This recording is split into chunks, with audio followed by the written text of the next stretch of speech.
Hello everyone, today I will show you how to lock Snapchat on iPhone. And here's how it's done.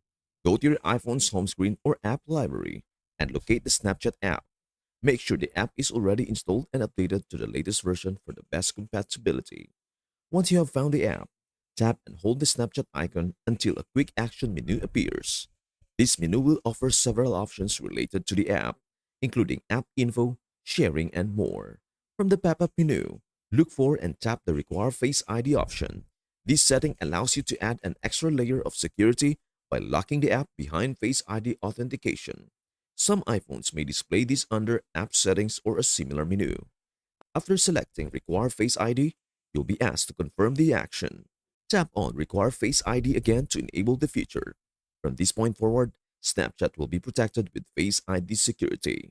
To make sure it is working correctly, go back to your home screen and try opening Snapchat again. You should now see a Face ID prompt before the app opens. If Face ID fails, the app will ask for your passcode instead. And that is everything to know about how to lock Snapchat in iPhone. Before we end, may I humbly ask you a favor? Please do like, share, and subscribe to our channel. This means the world to us. Thank you so much for watching. We hope to see you in our next video.